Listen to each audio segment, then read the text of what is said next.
இன்றைக்கி நம்மளோட யூடியூப் சேனலில் கருவேப்பிலை குழம்பு தாங்க செய்ய போகிறோம். அதுக்கு ஒரு பேனில் ஆயில் எதுவும் ஆட் பண்ணிக்காமல் 1 டீஸ்பூன் வர கொத்தமல்லி, 1 டீஸ்பூன் மிளகு, 1/2 டீஸ்பூன் வெந்தயம், ஜீரகம் ஆட் பண்ணிவிட்டு ஒரு நிமிஷத்துக்கு நல்லா ட்ரை ரோஸ்ட் பண்ணிக்கோங்க. இப்போ இது கூடவே ஒரு கைப்பிடியில் கருவேப்பிலை ஆட் பண்ணிவிட்டு அதையும் நல்லா ட்ரை ரோஸ்ட் பண்ணிவிட்டு ஒரு ஜாரில் மாற்றி பவுடரை அரைச்சி எடுத்துக்கோங்க.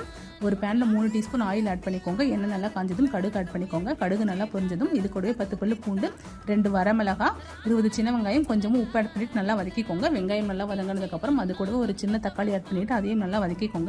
இப்போ இது கூடவே நம்ம அரைச்சி எடுத்துக்கிட்ட கருவேப்பிலை பொடி ஆட் பண்ணிவிட்டு கொஞ்சமாக தண்ணி ஆட் பண்ணிவிட்டு 1/4 டீஸ்பூன் மஞ்சள் தூள், 1 டீஸ்பூன் மிளகாய் தூள், 1 டீஸ்பூன் சாம்பார் பொடி ஆட் பண்ணிவிட்டு 2 நிமிஷத்துக்கு நல்லா வதக்கிக்கோங்க. இப்போ இது கூடவே ஒரு சின்ன நெல்லிக்காய் சைஸ் புளியை கரைச்சி அந்த தண்ணியுமே இது கூடவே ஆட் பண்ணிவிட்டு தேவையான அளவு உப்பு ஆட் பண்ணிவிட்டு தேவையான அளவு தண்ணி ஆட் பண்ணிவிட்டு எண்ணெய் நல்லா பிரிஞ்சு வர வரைக்கும் கொதிக்க விடுங்க. குழம்பு நல்லா எண்ணெய் பிரிஞ்சு வந்ததுக்கப்புறம் அது கூடவே ஒரு சின்ன துண்டு வெல்லம் ஆட் பண்ணிவிட்டு இறக்கிக்கோங்க.